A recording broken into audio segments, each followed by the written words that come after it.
all the different prisons showing the same picture, you begin to get the impression that there was a chain of command aspect, but how high does it go? It doesn't answer that. These tapes were in the Oval Office, and they were kept secret for 30 years, just came out a year or two ago.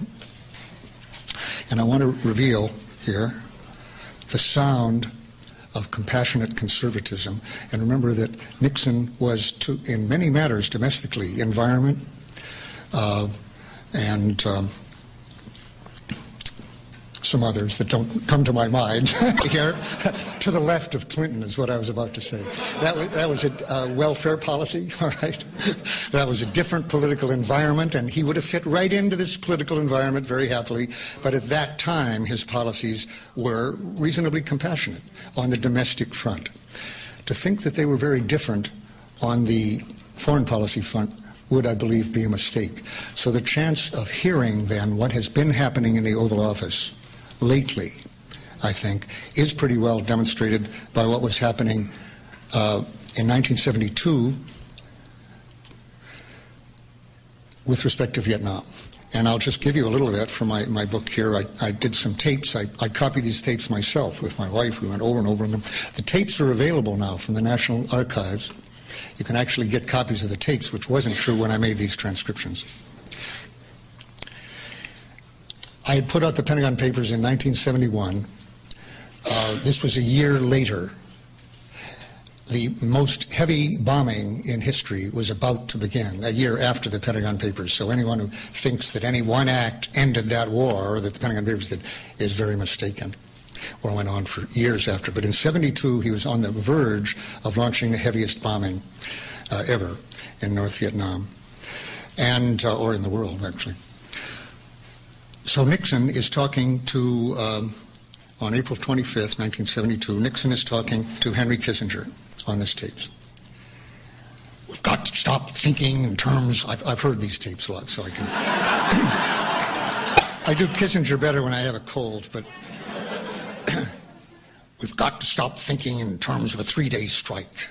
We've got to be thinking in terms of an all-out bombing attack, which will continue until they, now by all bombing attack, I am thinking about things that go far beyond. I'm thinking of the dikes, I'm thinking of the railroad, I'm thinking, of course, of the docks. I agree with you. We've got, no, not Vive, no, that's wrong guy there.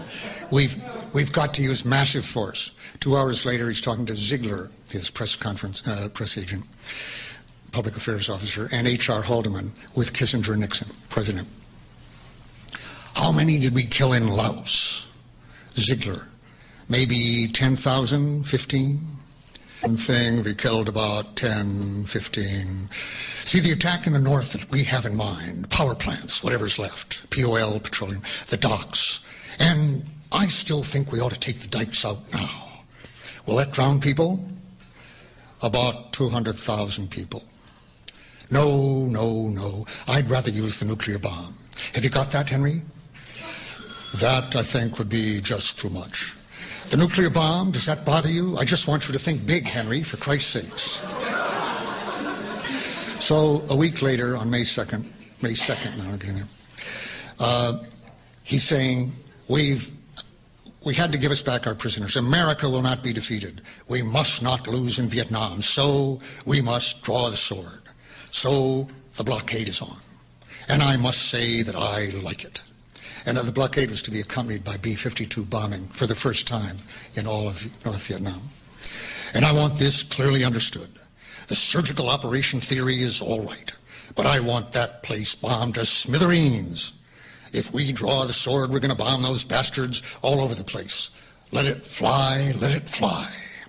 May 4th, that was May 2nd. He's in the office with Kissinger, Al Haig, and John Connally.